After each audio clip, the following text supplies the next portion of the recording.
Thank you very much, Dan, to all of the speakers. Take that. Thank you. It's interesting because old-fashioned disarmament was about states as the custodian of weapons, and so the solutions tended to be diplomatic. And then when, weapons became a playground for non-state actors, we started talking about waging more of a law enforcement, counterterrorism sort of action against them. And now we've got social media and technologies like deepfake and all of the stuff that Dan talked about. And that needs a completely different kind of regulation that we don't necessarily have models for now. Thank you so much for the extra chairs. May I take this opportunity to call all of our governance story speakers on stage for a Q&A with the audience. From the previous session as well, if we can have Harjeet, Sulzhan, Niek, and Robert as well on stage. Thank you.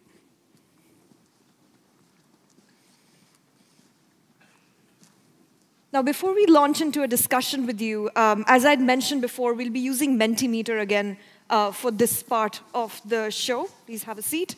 If you would go to menti.com, if you haven't done that already, I can see a few votes are already here. But if you haven't done that already, go to menti.com, use the same code as before, 841599, and it will take you to this question. Could you apply any of what you just heard to your own work? Or do you see a direct impact to weapons governance? And then we can see in real time the votes that are coming up here. OK, great. To start the discussion off, anyone who said somewhat? I can see 3 votes there. Would you like to start off by expressing what to you seem to still be the gaps between what's been spoken of and... Actually, let me start off with a question, and anyone on the panel can really take this. You've spoken a lot about what interface there is between your field of work and weapons governance and security challenges. But in terms of partnerships, because that's one big part of what we're talking about today, re-envisioning not just the actions we can take, but what kind of new coalitions could take them forward. Because as we discussed earlier in our sessions, maybe the multilateral interstate fora are no longer enough. So what have you learned in your field of work that a multi-stakeholder systems or networks can take forward? If anyone wants to take that.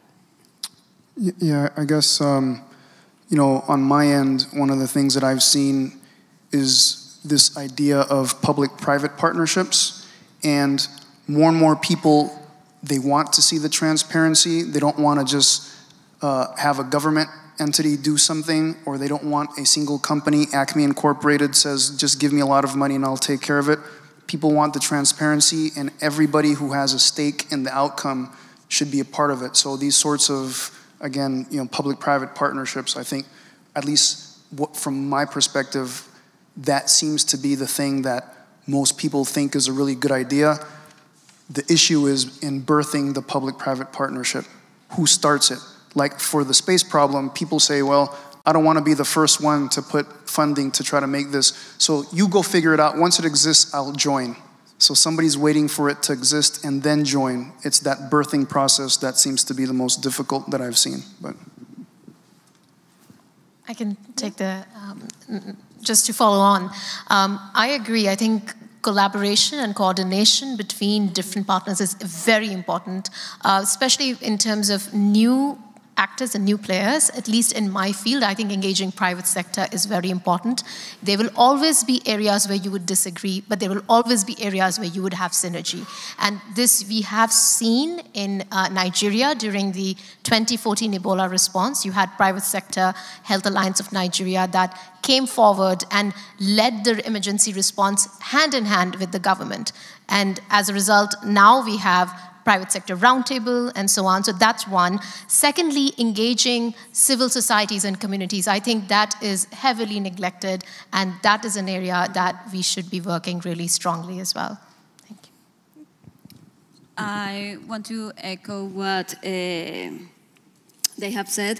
To put an example of what we have seen is in order to assess terrorism and money laundering risk, it's not just about one institution to be able to do so. So usually within the countries are the financial intelligence unions, the one who coordinate all the processes, but they are not the only ones who hold that information. You need to have the information to the supervisory of financial institutions, the supervisory of non-financial institutions, then you have to have all the source of information of law enforcement, then you have to, you need to have all the information from the judiciary. And then if you include the private sector, both financial and non-financial institutions, they also are a source of information because they have to implement the rules. They know where the risks are. They know what the exposure they have as an institution. So when you put all of the relevant actors together, they are in a better position to know and to understand better the risk that they face as countries in order to then develop policies based on risk that they face. So I think the fundamental is the coordination between relevant governmental agencies, but including the private sector. And I think it's highly important to mention what the colleague has said about involving the community, because in order to properly address the money laundering and terrorist financing risk, and it goes to all kind of risks that we face as society, is involving the community and the civil society. Thank you. Do we have a question from the, yes? Thank you for this very interesting discussion. I'm Saima Mansyal from Pakistan.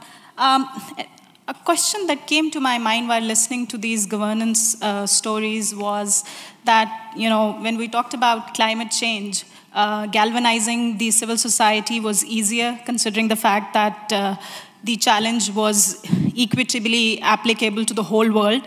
But when I look at the domain of weapons governance in terms of the strategic issues, this challenge of how do you galvanize the support on issues where there's divergent goals of actors involved, like the nuclear haves and the have-nots, and goals of achieving disarmament or goal of achieving reduction in the armament. So that's sort of how do you square the circle.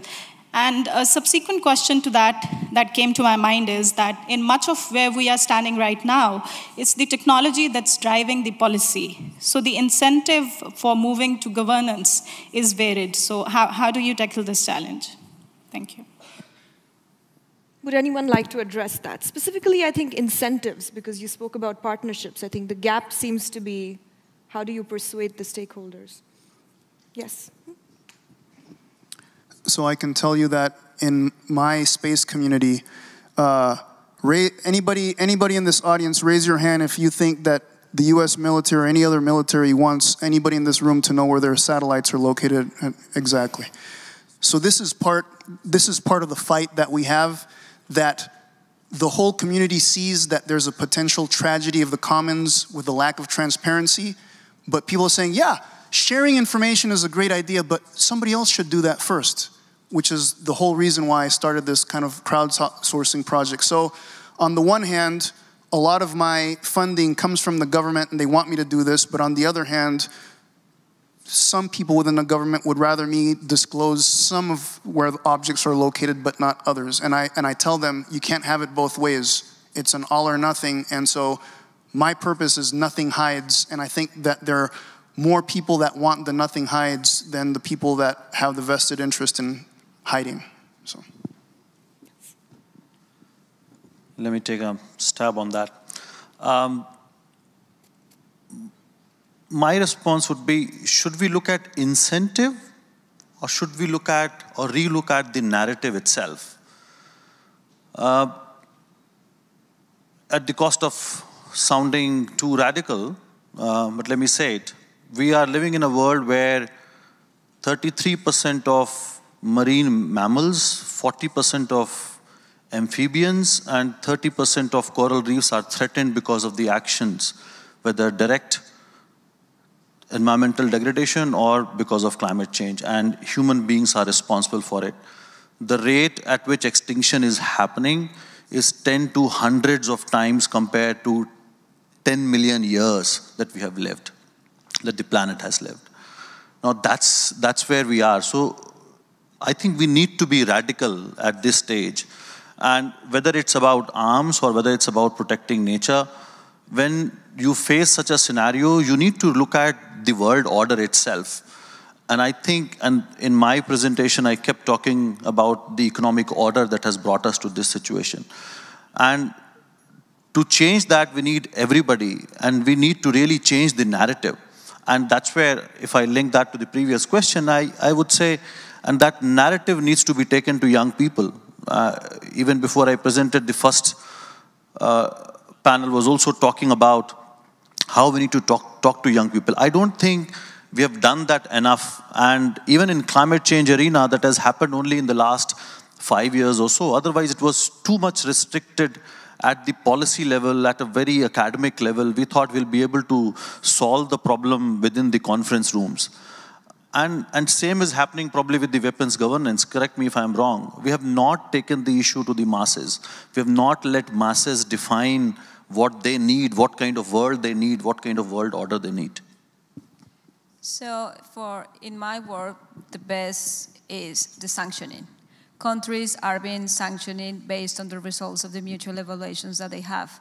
So for instance, Panama, who was assessed in 2007, they didn't achieve the level of compliance in effectiveness that they would require. So they are in the list of non-cooperative countries or jurisdictions, and they're required to change in laws, regulations, and in the practices to be able to come out of the list. They're currently on the list, so they are constantly working towards making out of the list. And why is that? Because in terms of the financial system, 60% of the correspondent banking has been shut down in Panama because they posed a risk for the other jurisdictions in terms of money laundering and terrorist financing.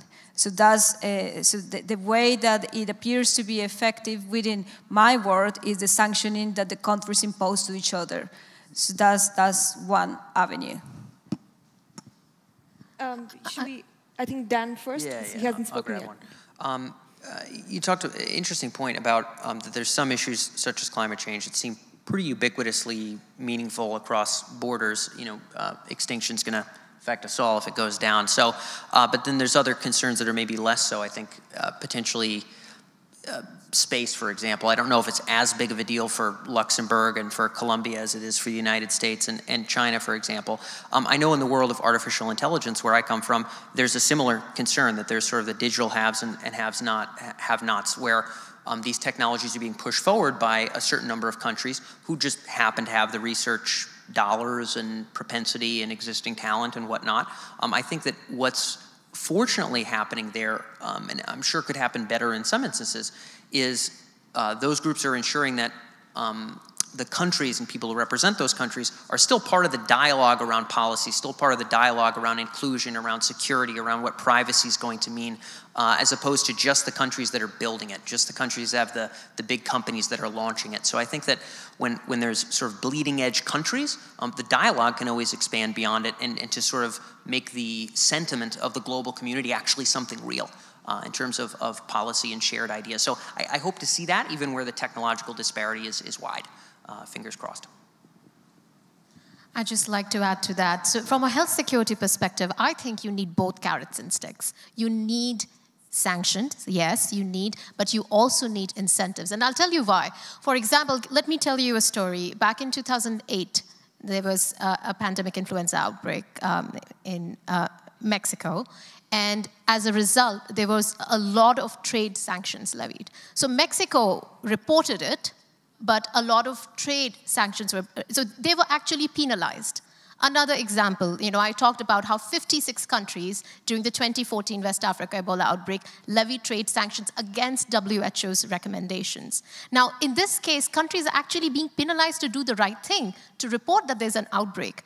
And as a result, very recently, when Tanzania had a suspected case, which it ended up not being Ebola eventually, but there was concern that they were not being transparent enough. How do you change that? You need incentives in that case. You need to make sure that no such trade sanctions are unduly implemented to those countries who come ahead and do the right thing. At the same time, when I say incentives, it could be something, for example, during epidemics, private sector shuts down. In certain insecure countries, can you actually encourage private sector to invest more if they have stronger preparedness efforts, if they have stronger compliance to IHR? So you need both sanctions, naming and shaming for countries that are not doing the job, that are wrongfully putting trade sanctions on any country that reports an outbreak, and at the same time, you need incentives as well. Thank you. Questions?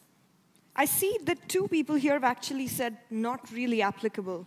Okay, here. Yes, please. I would like to ask a question trying to put together the issue of transparency and ownership.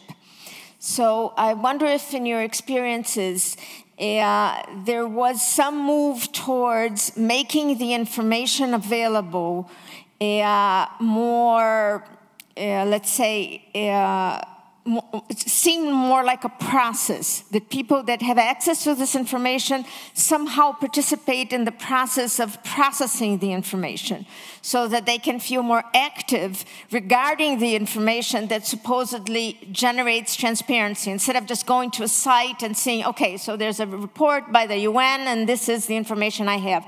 Are there other forms of generating information that generate transparency that seems to be more attainable to ownership?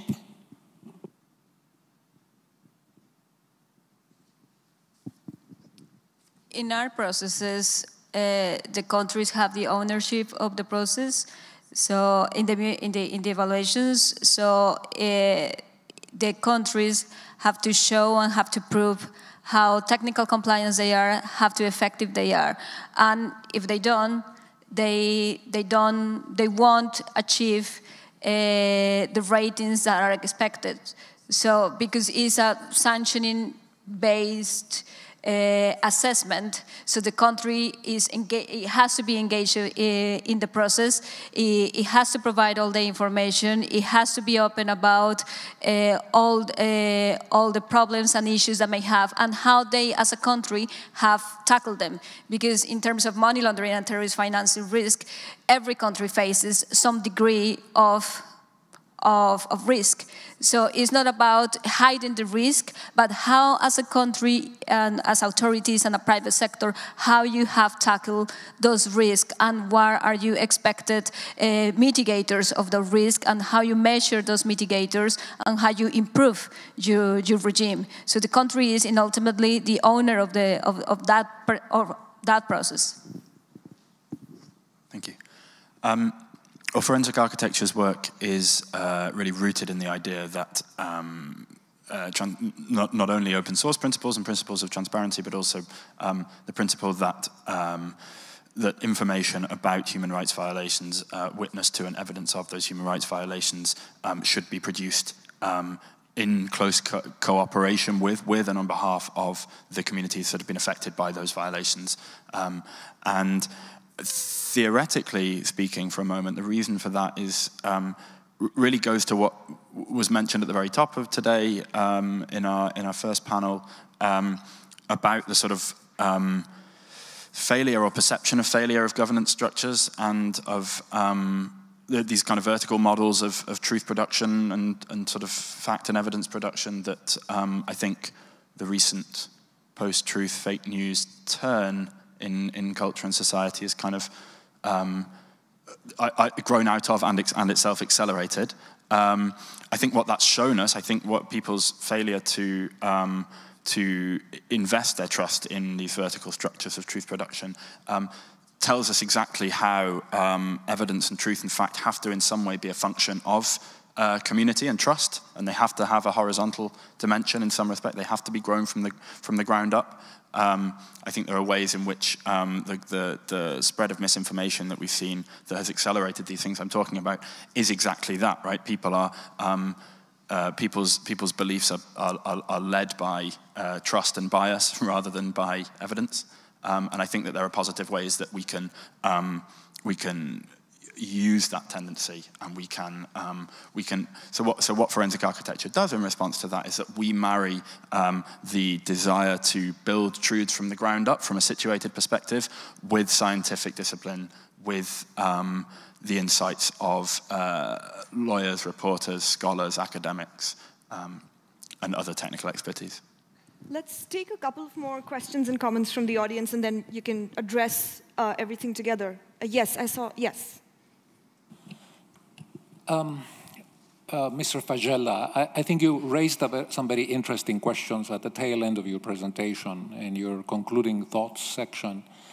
And it occurred to me that this declaration of digital independence, which was issued a couple of weeks ago, I don't know whether you are aware of it, but Melinda Gates and Jack Ma chaired this commission that was sort of invited by the Secretary General to essentially come up with a set of guiding principles that would essentially allow us to answer some of the questions that you raised at the end. It's a little bit in the spirit of the Universal Declaration of Human Rights back in 1948, which was a non-binding declaration of the General Assembly, and yet in time it led to a very important body of practice and law in the area of human rights.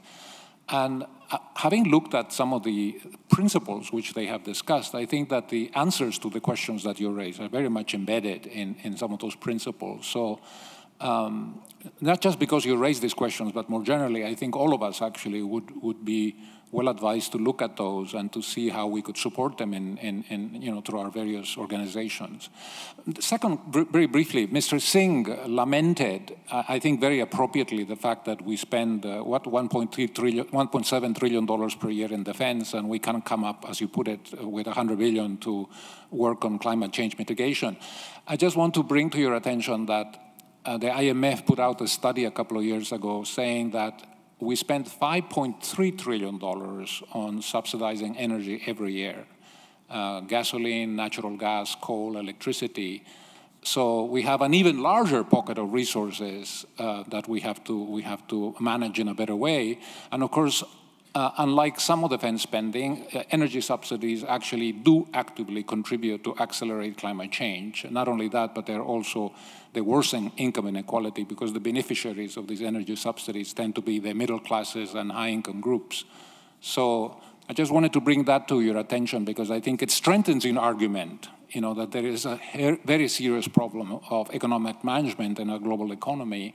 And defense spending is one aspect of that, but energy subsidies is an even larger or potentially larger element of better management of public resources. Any other questions or comments? Yes, Ms. King. Thank you very much. I thought it was very interesting, and I want to come back to what Moriba said, because I think that's really where the rubber hits the road, and that's the sequestering of military applications and military programs from the rest of what goes on. And not only in outer space, but I remember I was a Sherpa for the nuclear security summits, and this was a big thing, huge effort. A lot of people, heads of states, etc., gathering, 4 meetings. But in essence, what we were discussing, and what the members of the member states were discussing, was really only 15% of the nuclear material, because 85% of the nuclear material is in the military. And then it becomes a question of national security, and therefore by putting it into the label and putting a sign on it and saying military material, you basically don't have any access to it. And I find that that is really problematic. Of course, sovereign states, national sovereignty, national security, we all understand that. But if you look at a parallel, and I'm sure that that would apply in outer space as well, and in a certain way for artificial intelligence in many aspects as well, except it gets more convoluted because you've got private actors and you've got even more actors into this very crowded area already. But you have military vehicles and they follow the laws of the road, right? I mean, they do have guidelines, they accept that even if you have a military convoy. So isn't it possible to think about something that isn't saying we'll take that military heading away and there's more transparency, but at least to evolve or to develop some kind of rules that would give a way forward. And we just heard about the Secretary General's effort with Melinda Gates and Jack Ma. There's another effort, and that's a group of governmental experts that's now being put together to look at activities in cyberspace and also to come up with a report in 2 years. They don't say rules, but they say report. You know, in 2 years, in 2021, God only knows what else we have developed by that time. I mean, I think it's very late to come up with this, but my question is, isn't it possible to start thinking about some rules that could be shared among member states, organizations, whatever, so we would see a way forward. And you know, I was looking at that and I was hoping that you would come forward with, both in the AI and also the outer space, like what can we actually have, what can we develop that is seen as not threatening, but as collaborative in terms of let's make this something that will actually work. Thank you. Yeah. Any final questions before we get into the Ambassador Su? Fascinating governance stories coming from so many different areas, whether it is climate or whether it is biotech or whether it is health governance and so on. A question that I'd just like to pose is that in all of these, you've talked of partnerships, private, public, and so on, different stakeholders. And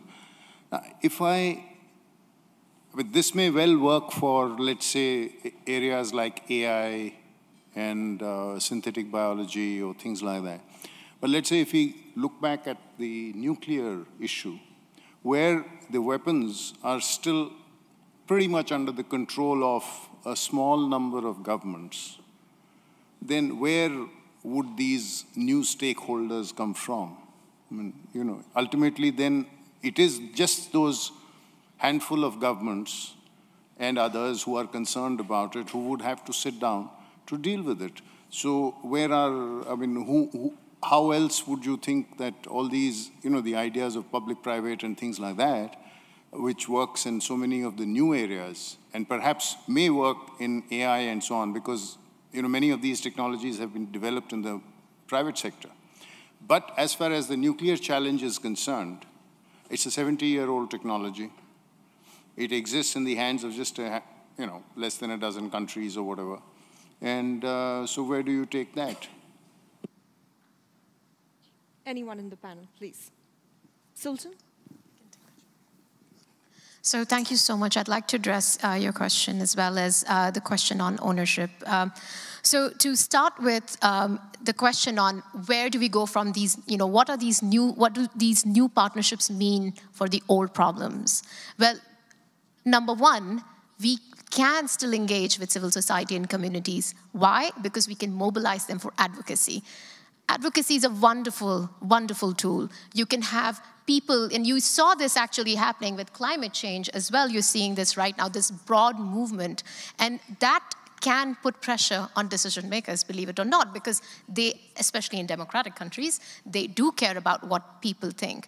Furthermore, partnerships with other stakeholders, donors, you have UN organizations, you have the World Bank, collective partnership, collective pressure tactics can work. So I would say advocacy is one, and both private sector, civil societies, and communities can do a wonderful job with that.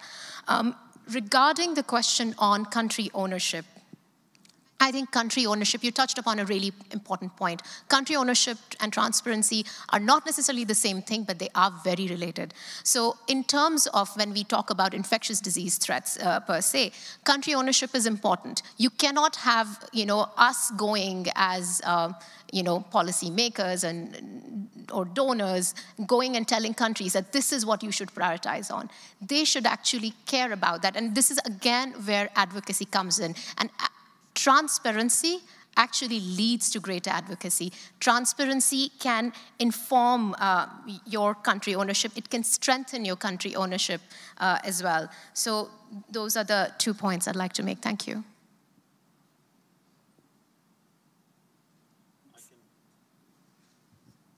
Yeah, I can quickly acknowledge, yes, we as people working in the climate movement are very well aware of subsidies going to fossil fuel companies, and that's also one of the campaigning and rallying points, and there have been several successes.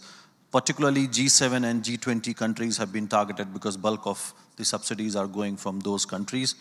And in fact, as ActionAid, we did come up with a report where we said how these fossil fuel subsidies should be diverted towards now the damage that these companies have caused. And there is going to be, in fact, this year is going to be quite an important year where we are looking at how money should be transferred or making fossil fuel companies pay for the damage that they have caused. So that's one of the advocacy agenda for this year and going forward.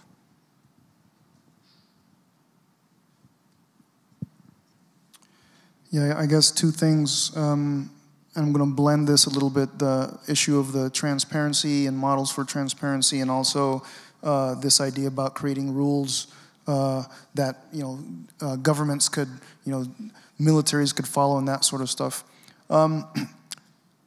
With this astrograph tool that I created at UT, it started off with funding from the US government. And I think that, two things. One, I had a quote that said, debris or not debris, that is the question. The US Air Force in and of itself, when I started working with them in 2006, was like, yeah, we don't care about debris. Okay, what do you care about? Well, I care about something threatening my satellite. Do you know which one it is? No. Do you care about debris? Maybe I do. So the thing is, it's like there has to be a repackaging of the message, and people need to realize that in being transparent, even if it's just for egocentric reasons, it is to their benefit to behave that way. But that has to be demonstrated. And so I guess that's what I'm trying to do, is I'm trying to put mechanisms out there. I mean, nobody had, if you go to the astrograph right now and look for Flock 1C10, it's one of the first satellites that you can look for, you're going to see 4 dots because there are 4 different opinions about where that specific satellite is, and they don't all match with each other. And people just had no idea. So part of the thing that helps motivate the transparency is there are systematic biases that people just don't know that they have until they start cross-comparing different answers with each other in a shared environment. And so that's been also been a motivation to kind of instill this idea of transparency. Anyone else? No, I think we can, what, do you? Okay. Thank you very much to our entire panel on stage and to the audience that asked questions. With that, we move to the conclusion of this part of the program. And as you know, we're moving into the small group discussions next. Before we do that, so the group discussions start at 2:40. I think I would like to bring up the Mentimeter with the people's options for the groups that they wanted to be part of once again. And can I request you to recast your votes right before we go into the rooms, because I would like to tell you just a little bit about what each of these groups are going to be addressing, and you've had sort of, a sense of the conversations through the day. So the first of these, delegation, distribution, and coordination, looks at the interplay of regional, national, and national processes and institutions in the effectiveness of weapons governance at the global level. So we're looking at the different levels of responsibilities of stakeholders. The second group, which is about the inclusion and agency of non-state actors, talks about civic corporate actors' engagement in weapons governance. How do they envision their role in the future? So we're not just talking about violent non-state actors here. The third group on data and monitoring explores the challenges and solutions related to data access, quality, and management vis-a-vis weapons governance, so all of the different instruments within that. The group on soft law standards and codes explores the role of voluntary and other non-traditional weapons governance tools as complements to politically binding mechanisms. And finally, forecasting and adaptation is looking at actors and institutions in weapons able to identify, address, and adapt to unknown future risks, and the whole gamut of them. So if you will cast your vote again, and then we can break for coffee and meet for the group discussions. Remember, this is really the time for all of us to get into the solutions mode in this conference. Chatham House rules will apply. Your moderators will reiterate that. Unlike the rest of this conference, these sessions are not going to be live streamed. And you will hear each other's ideas on day 2 during our last session, where we will come out with the key takeaways from each of these sessions and discuss them.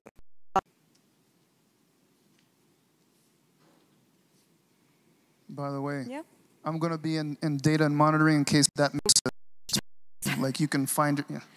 Yeah, if I can just go quickly through the delegation and distribution group is being moderated by Monica Hers and Richard Lenane.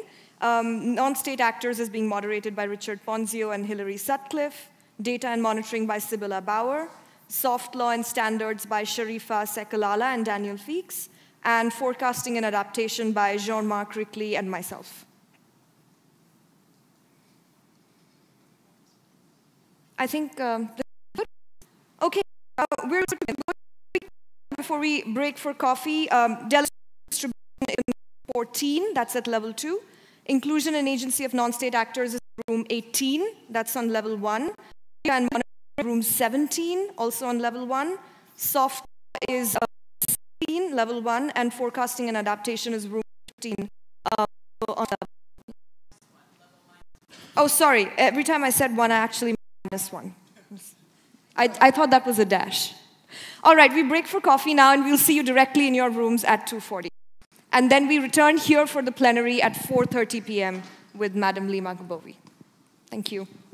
Thank you very much.